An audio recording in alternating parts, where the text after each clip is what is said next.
스타트업의 꿈 중에 하나다. 글로벌로 진출하는 거잖아요. 도와주실 분을 저희가 드디어 모셨습니다. 해외 진출하고 싶으시면 오늘 이 영상을 끝까지 봐주시면 될 것 같습니다. 드레이퍼 스타트업 하우스의 이세용 대표님이십니다. 네, 안녕하세요. 저는 그 드레이퍼 스타트업 하우스 코리아 대표를 맡고 있는 이세용이라고 합니다. 오늘 이렇게 좋은 자리 초대해 주셔서 감사합니다. 대표님의 개인 커리어가 좀 네. 궁금한데 혹시 네. 어떤 커리어를 가지고 계시는지. 저는 원래 이제 글로벌 경영 컨설팅 회사에서 처음 커리어를 시작을 했고요. 메인앤컴퍼니 또는 BCG라는 그런 컨설팅 회사에서 기본적인 뭐 기업들의 경영 전략, M&A, 그다음에 고객 확보 전략 뭐 이런 것들을 하면서 사실은 되게 많은 경험을 할 수가 있었고 그 후에는 이제 뭐 미국에서 좀 공부하고 왔었고요. 미국 공부하고 와서는 미국 어디서 하셨나요? MIT에서 네. 했습니다. 아, 한국에 와서 이제 제 미국에 공부한 다음에 한국에서 창업을 했었어요. 그래서 그때 이제 뷰티 서비스 프랜차이즈 브랜드 하나 인수해가지고 중국에 이제 진출시키는 역할을 좀 했었고 그리고 레드클럽이라고 그때는 네 그래서 한국에서 좀 굉장히 어려움을 겪고 있던 브랜드 인수를 해가지고 중국 시장에 진출시키자 해서 중국에 가서 한 3, 4년 정도 그때 해외 진출 경험 처음을 해봤죠. 제가 직접 그걸 엑시스를 하고 국내 모 화장품에서 팔았어요. 엑시스를 하고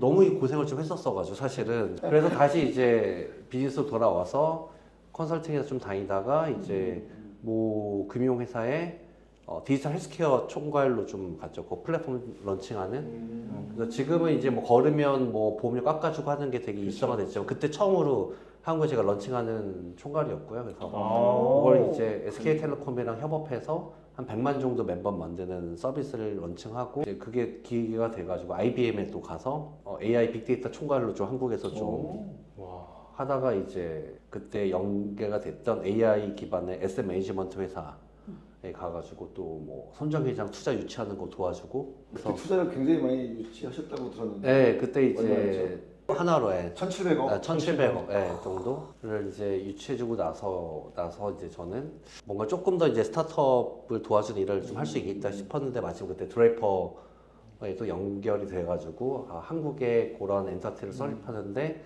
제 경험치들이 되게 다양한 경험을 많이 하다 보니까 좀 도움이 될 것 같아가지고 이제 셋업을 하는데 참여하게 돼서 여기까지 오게 된 것 같습니다. 엑시트 이제 한번 하셨다고 하셨었는데 개인적으로 엑시트 하셨을 때 또 규모가 혹시 어느 정도? 뭐 크진 않았어요. 사실은 그때 엑시트는 이제 워낙 뭐 그때 중국 시장의 초창기이기도 했고 또 뷰티 쪽이 이제 막 한국이 열리는 시장이어서 사실은 그런 포텐셜은 좋았는데 굉장히 힘들죠. 중국에서 사실은 외국인이 맞아.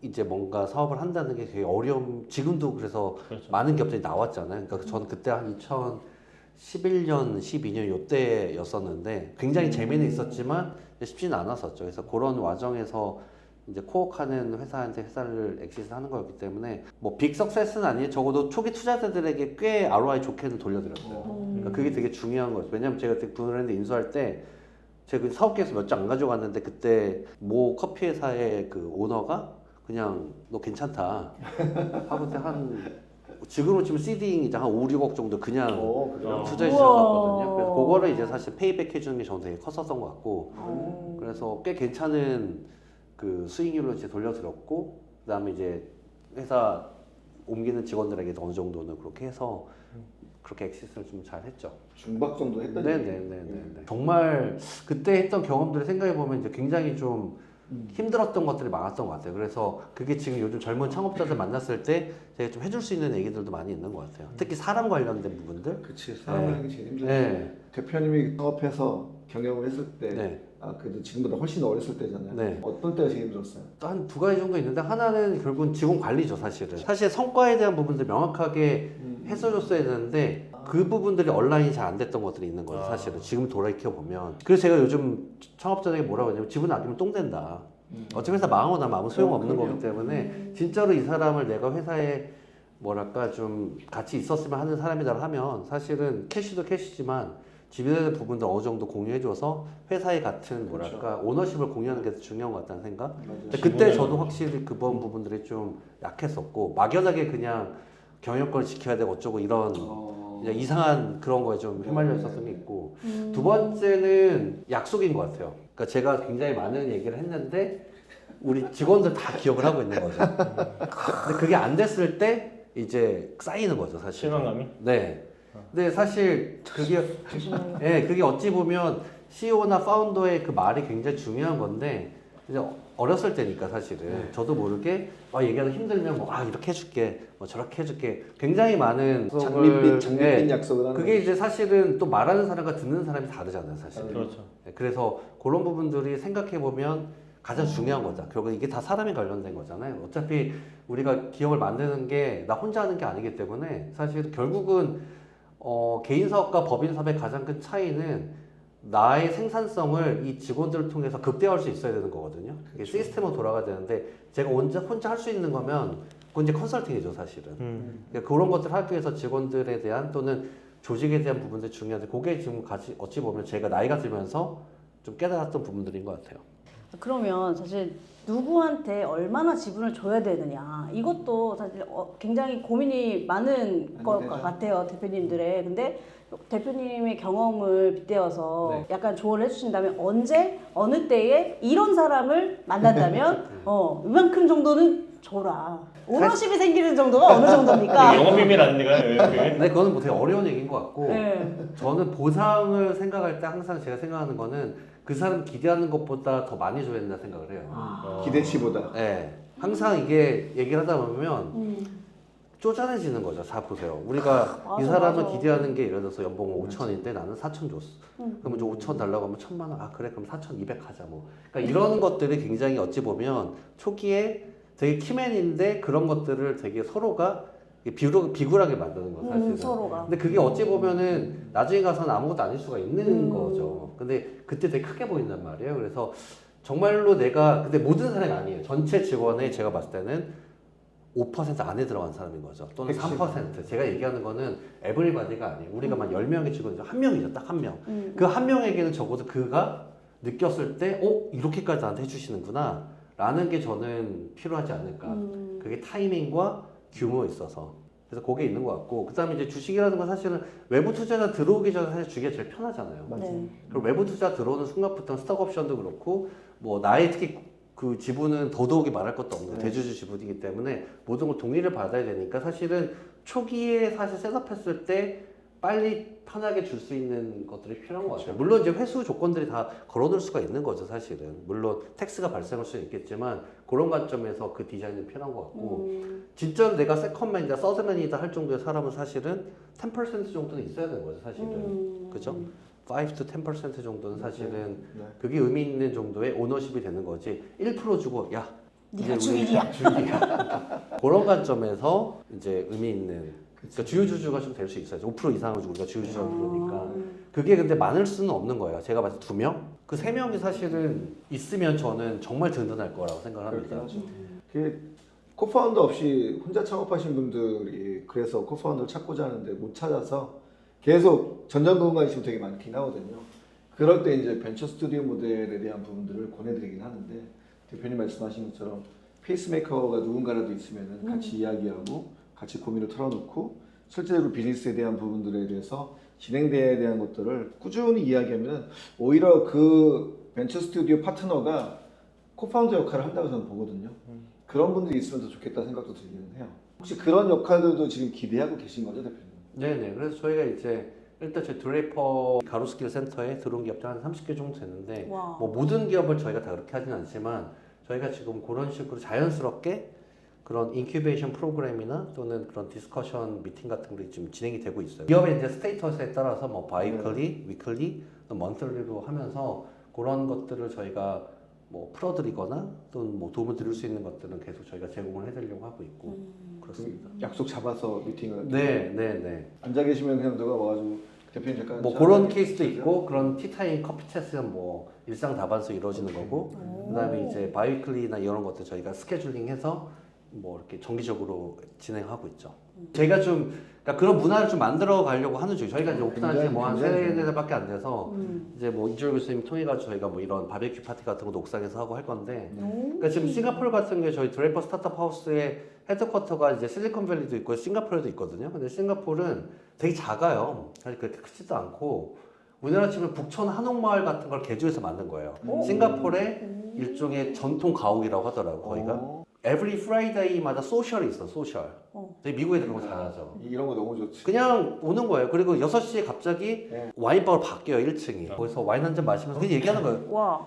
Whoever comes, 누구든지 다 올 수 있어요. 예. 루프탑도 괜찮겠는데요? 루프탑도 좋죠. 네, 그래서 이제 저희 날씨 따뜻해지니까 루프탑도 해가지고 이런 것들이 되게 어찌 보면 문화인 것 같고 너무 좋은데요? 실리콘밸리의 약간 믹서 문화인데 네. 믹서 문화요? 믹서라고 부르더라고. 그 파티를 믹서. 우와. 믹서죠, 믹서 있잖아. 믹서. 갈아 넣네. 그러니까. 여러분 믹서 정말 중요한 거 아시죠? 여러분의 믹서를 간접적으로 경험할 수 있는 곳이 있습니다. 바로 하단에 있는 단톡방에서 스타터 대표들, VC들 같이 만나서 믹서 작업을 하셨으면 좋겠습니다. 예, 우리 전대하 대표님 같은 경우는 이제 실제로 창업한 지 얼마 안 됐거든요. 스타트업 꿈나무예요. 여기는. 이런 꿈나무한테 대표님이 해주고 싶은 아, 포인트가 저는 있어요. 해줄 얘기 많죠. 저는 사실은 조금 시니컬하게 얘기하면 SNL에 최근에 제가 감명깊게 봤던 것 중에 SNL? SNL에 거기에 약간 사업 놀이하는 거 풍자한 게 있었어요. 뭐냐면 사업을 이렇게 한다니까 딱 이제 야 팀을 만들었는데 너는 CTO고 너는 CMO고 너는 CSO 뭐야 재밌다. 근데 벌써부터. 그리고 되게 적나라한데? 그리고 야 너는 우리가 이제 다음 라운드에서는 얼마 밸류에이션이 얼마 될 거니까 너는 스톡옵션 이만큼 주고 어쩌고 이렇게 할게. 그리고 맥북을 다 사. 아 진짜? 다 맥북을 사고 또 사무실을 또 얻어. 책상도 사고. 간지는 나네. 자 그리고부터 이제 해왔던 우리 건데. 비즈니스 모델이 뭐 어쩌고 맨날 파워포인트 만들고 있고 어. 그걸 이제 몇 달 하다 돈 떨어지니까 뭐 이런 등등등 약간 굉장히 이제 풍자한 거죠. 근데 저는 되게 많다고 생각해요. 이게 우리가 웃을 일이 아닌 게 사업 놀이를 하는 거죠. 네. 아. 사업을 하는 게 아니고 사업 놀이를. 그러니까 저는 그 피펄에 빠지지 않았으면 좋겠다. 제가 가끔 이제 만나서 얘기하면은 IRD가 쭉 보여줘요. 그러면 저는 몰라요 뭐에 약자인지 TAEM, SOM 네, 네. 탐샘솜. 네, 뭐 다. 토탈 어벨럼 마켓 나는 뭐 이런 거. 태국어인 줄 알았어요 처음에. 청량통 이런 거. So what? 그 그거 의미를 어떤 뭔지 아냐 그 사이즈가. 아니 어떤 분은 자기가 그 배터리에서 뭐 진단하는 쪽 시장 그걸 했다고 했는데 배터리 전체 이크먼트 마켓 사이즈를 가져와서 얘기를 하면 그럼 so what? 이거에 해당되는 건 뭔데 도대체? 그러니까 되게 기계적으로 하거나 또는 뭐 밸류에이션이 어쩌고 아니 지금 시작한 지 얼마 되지 않았는데 밸류에이션이 무슨 의미가 있냐고 지금 너 돈 벌 수 있냐고 그쵸?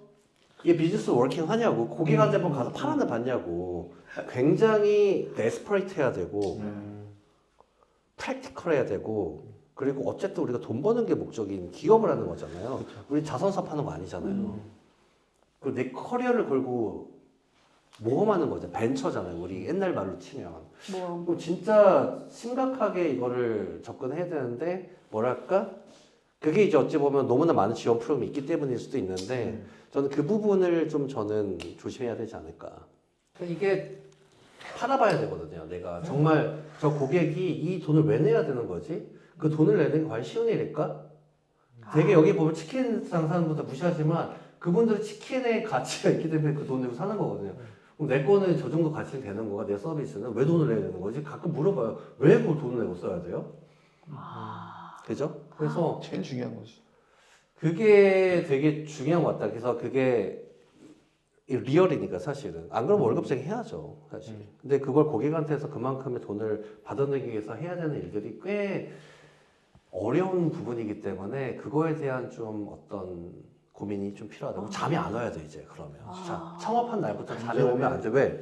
나도 지금 돈을 못 벌고 내 친구들은 딴 대기업 가서 막 성장하고 있는데 나는 여기서 뭐 하는 거지? 매일매일 그 고민을 해야 돼요. 한 달 지나고 2달 지났는데도 뭐가 안 되고 있어? 아, 나 빨리 때려쳐 취업해야 되나? 아, 진짜 고민해야 되는 거죠, 사실은. 저는 3년, 4년 그 중국에서도 계속 그랬거든요. 근데 뭐 하고 있는 거지, 여기서? 그런데 이제 많은 기업들이 사실 그 아까 그 사업 놀이라고 말씀하신 게 결국엔 이 고객이 나한테 10,000원이라도 내는 거 확인했어? 라고 하는 게 사업의 시작인지 그렇게 느끼지 못하는 것 같아요. 그러니까 10,000원짜리 팔기도 되게 어렵잖아요. 그러면 이런 초기 기업들 같은 경우에는 결국에 뭐라도 만들어서 그러니까 수동으로든 뭐든 만들어서 돈을 받아보는 게 중요한 거예요? 그렇죠. 그 경험이 있어요. 자, 돈을 받고 그 오퍼레이션이 끝이 나는 거를 이게 한 사이클 돌아야죠. 그래서 고객이 만족을 했대. 그게 결과가 리텐션 레이트죠. 그래서 이 고객이 재구매를 하느냐 몇 프로까지. 그리고 CS는, 컴플레인은 이 모든 게 다 우리가 준비가 돼 있느냐? 물론 내가 혼자 다 하겠죠. CS 콜도 내가 받고 팔기도 내가 팔고. 맞아. 주말에도 전화 오고 뭐 당연히 그렇게 밤에도 해야죠. 전화 오고. 네, 그게 어딨어요? 내 전화번호 올리는 거지 CS 콜로. 왜냐면 다른 사람들 불안해서 못 맡기겠거든. 저는 못 맡겨 불안해서 못 맡길 거야. 주말에 그리고 직원들이 안 받아주고 오늘 오전에 만난 안 대표님, 받아주죠. 오늘 오전에 대표님이 삼성을 출시에 나이 많으신 분인데 그분이 콜을 받고 있잖아요 지금. 왜? 어제도 전 받았어요. 이해해요.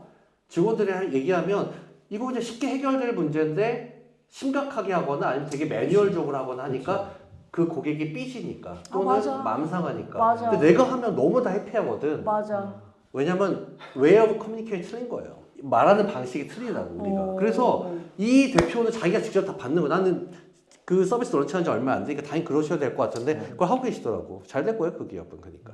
그럴 수밖에 없거든. 근데 그걸 직원한테 맡기면 못 들어요. 커스터머 보이스 내가 직접 못 듣잖아요. 그럼 직원들은 와서 좋은 얘기 하겠죠. 뭐 그거 대충 해결됐고 아 고객 그만둔대요. 나간대요. 그럼 저는 아 왜 나가? 미친 거지. 안 잡았어? 왜 안 하시는데 왜? 네. 전화번 가져봐. 내가 해볼게. 내가 할게. 내가 나한테 맡겨봐. 내가 할게. 이래야 되는 거죠. 자, 그러니까 초기 기업은 그래서 대표님이 파운더가 슈퍼맨이죠. 당연히. 그리고 모든 걸 다 알고 있어야 되고 당연히 봐야 되고 델리게이션 없어요. 그런 게 어디 있어? 델리게이션이 뭔가? 아 누군가 내가 맡겨서 그 사람에 의해 하게 하는 내가 다 모든 걸 컨트롤하고 숫자도 보고 다 알고 있어야죠. 오퍼레이션의 A부터 끝까지 데스까지 다 해봐요. 초기 기업이라 하면 절실하게 절실하게. 간절함이죠, 간절함. 성공에 대한 절실함이 될 수도 있고 그러면 내가 뭔가 이 기업에 대한 애정에 대한 근데 이제 제가 그때 느낀 건 또 하나는 근데 이제 아 내가 좀 좋아하고 더 좋아할 수 있는 일을 해 제가 엑시스 하면서 그런 거 느꼈어요. 이거는 그냥 처음에 얘기하는 건데 그러니까 내가 만약에 정말 좋아하는 거였고 내가 정말 뭔가 계속 원하는 거였다라면 그렇게 엑시스를 안 했을 텐데 약간 기회주의적으로 저도 시장을 봤거든요. 뷰티 마켓이 뜨니까 중국에서 뭐 이렇게 되니까 아 이걸 이렇게 하면 되겠다. 굉장히 컨설턴트적인 시각으로 전략적으로 접근했죠. 그러니까 이제 굉장히 힘든 상황이 왔을 때 아 빨리 이거 엑시트 해야겠다 이런 생각이 들더라고요. 아. 근데 내가 진짜 좋아하는 거였으면 더 했을 수도 있죠. 한 7년 8년을 이 얘기도 해요 제가 동시에. 그런데 그럼 정말 좋아하는 거였으면 엑시트는 안 하고 계속 끌고 가셨다는 거예요? 좀 더 사이즈를 키우거나 내가 뭔가 더 해보려고 했을 수도 있겠죠. 그런 제안이 왔을 때 그때 그 투자자가 저한테 그런 얘기를 하셨어요. 그 커피 아까 그 오너분께서 자기는 더 했으면 좋을 것 같은데 그때 저는 그 말 뜻이 뭔지 모르죠. 저도 굉장히 어렸을 때니까. 네, 근데 지금 와서 생각해 보면 아 이게 보통 그리고 나 제가 이제 기업들 성공한 것을 쭉 스터디를 많이 해봤는데 그때 그 엑스를 결정할 때 많은 선배들 찾아갔었죠. 근데 우리가 보면 신문지상에 또는 이런 요즘은 이제 그 인터넷에 보면 성공한 그런 파운더 창업가들 나오자 엑시트하면서 네.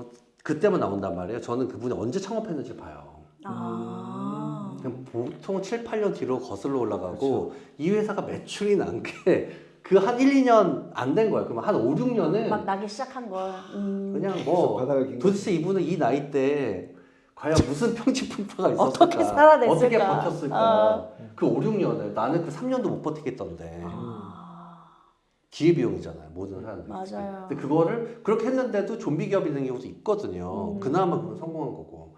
자 그거를 하려면 그때 제가 생각한 건 내가 이거를 좋아하거나 정말 뭔가 좀 원해야 되겠다는 생각이 들었어요. 그때 아 나는 이 비즈니스 아이템은 엑시스 하기로 결정을 했어요. 왜? 내가 7, 8년 돼서 이게 그 정도 못 컸을 때 나는 엄청 후회할 것 같은 거죠.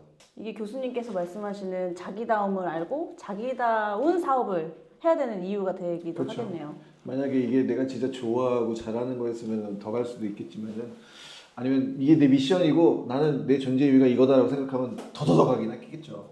근데 메타인지를 한 거지. 아 이거 더 이상 가면은 난 더 망가질 것 같고 더 힘들어질 것 같다. 여기까지 하는 게 맞는 것 같다라고 하면은 본인이 여기 스탑 할 수 있어야 된다는 생각하거든요. 그렇죠. 그 타이밍을 정하는 것도 굉장히 중요하긴 해요. 근데 이런 산전수전을 겪었으니까 지금의 모습도 있는 거죠. 아, 그럼 뭐 그래서 제가 전 자신 있게 이제 이런저런 얘기를 할 수 있습니다. 네. 직장인들은 월급날이 행복하잖아요. 네. 근데 CEO들은 월급날이 행복하진 않거든요. 왜냐면 월급날 되게 뭐 며칠 전부터 계속 머리가 아파하고 이번 주는 어디서 돈을 꼬지, 어디서 돈을 갖다 마련해서 또 월급을 주지 이런 고민이 많기 때문에 물론 매출이 잘 나오고 성장하는 게 결국 괜찮긴 하겠지만 그렇지 않은 분들이 굉장히 많거든요. 네. 그래서 입장 차이가 극명하다.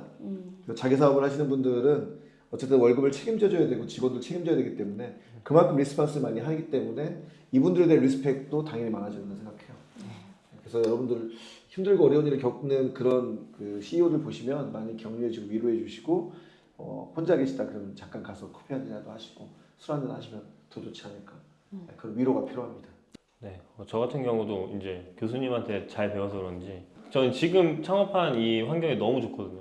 너무 하고 싶었던 거고 이 사업을 왜 시작해야 되는지에 대한 거를 교수님 그 자기다움을 배우면서 그 확실하게 정립하고 했었던 거라서 너무 좋은 것 같습니다. 그래서 이거 보시는 분들도 지금 내가 하고 있는 사업이 진짜 내가 하고 싶었던 건가 아니면은 그런 게 좀 고민이 많이 되신다면 단톡방에 오셔서 교수님한테 자문을 한번 구해보시거나 교수님 교육을 한번 들어보시면 확실히 그런 거를 찾을 수 있을 것 같습니다. 그리고 많은 커뮤니티 믹스할 수 있는 기회들을 많이 열고 있어요. 더 많이 열 거예요. 독서 모임도 있고 을지로의 루프탑 있잖아요. 네, 네. 여기 성수동에 루프탑이 있고 네. 앞으로 루프탑을 잘 활용해서 네. 많은 사람들이 여기 와서 좀 같이 섞이기도 하고 고민 상담도 하고 이야기를 나눌 수 있게 좀 했으면 좋겠다 싶고요. 마지막으로 꼭 드리고 싶은 말씀이 제가 창업을 하면서 저도 너무 힘들었는데 뒤로 갈 수가 없잖아요. 돌아갈 수가 없잖아요. 녹바꾸지 녹바꾸. 네, 진짜 막 다음날 월급날인데 돈이 안 들어가가지고 교수님한테 막 엉엉 울면서 밤 10시에 통화하고 이런 때도 있었는데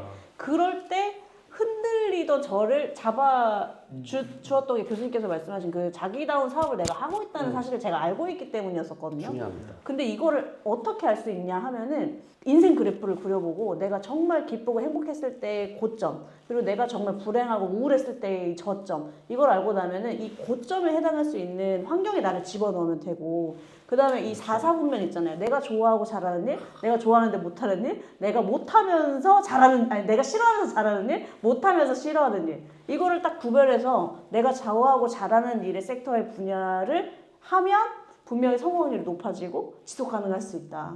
이것을 이제 확인할 수 있는 약간 자가진단 같은 시간을 한번 만들어 보면 어떨까. CEO들이 이제 메타인지를 해야 되는데 메타인지가 안 되시는 분들 굉장히 많긴 하거든요. 객관화 시켜야 되는데 그래서 객관화 시키지 못하기 때문에 그래서 멘토가 필요해요. 나를 갖다가 객관화 시켜서 나의 이야기 해줄 수 있는 근데 그거를 굉장히 싫어하거든요. 왜냐면 그 멘토들이 그냥 좋은 게 좋은 거라고 얘기하시는 게 아니라 팩트를 갖다 가지고 콕콕콕콕 찔러줘요. 아프고 긁히죠. 아프거든요. 그러니까 나의 민낯이 드러나기 때문에 힘든데 그거는 어떻게 보면 감사해야 돼요. 내가 몰랐던 나를 갖다가 알게 해주고 그리고 내가 전혀 생각하지 못했던 나에 대한 부분들을 실제로 이렇게 드러내놓고 나를 들여다볼 수 있다는 게 이렇게 미러링이 굉장히 중요합니다. 그래서 네. 그거를 힘들어하지 마시고 인생에 한 번쯤은 자기 자신을 제대로 만나야 된다. 그 생각이 들거든요. 네. 그건 놓치지 않으셨으면 좋겠습니다. 네. 그래야 사업도 잘합니다. 오늘 이렇게 글로벌 스타트업 전문가, 세계 스타트업 전문가 글로벌 진출을 원한다면 드레이퍼로 오시면 되고 그리고 드레이퍼를 만나려면 저희 단톡방도 오시면 기회가 조금 오실 수도 있습니다. 글로벌 스타트업뿐만이 아니라 진짜 창업하는 사람들 그 마인드셋까지 확실하게 제대로 좀 도움이 많이 되시는 말씀을 많이 해주신 것 같아요. 그래서 이제 앞으로도 저희가 이제 드레이퍼 스타트업 하우스가 지금 시작한 지 그렇게 얼마 안 되신 거죠? 코리아에서. 네, 한국에서는. 저희가 이제 네. 센터 오픈한 게 지금 1월에 오픈했으니까 올해. 얼마 안 되셨구나. 네, 저희가 5개월 이제 정말 앞으로 어떤 스타트업들이 이 드레이퍼를 통해서 나올지 정말 저도 기대가 되고 얼마나 많은 기업들이 글로벌로 진출할지 너무 기대가 되거든요. 그런 거 좀 이슈가 하나씩 있을 때마다 그런 이벤트가 있을 때마다 한 번 더 초청해서 자주 좀 소개해 드리도록 하겠습니다. 네. 시청해 주셔서 감사합니다. 감사합니다. 자주 놀러 오도록. 네. 네, 와주셔서 감사합니다. 네. 감사합니다. 아, 우리가 왔구나. 초대해 주셔서 감사합니다. 네, 고맙습니다. 네, 감사합니다. 네. 고맙습니다.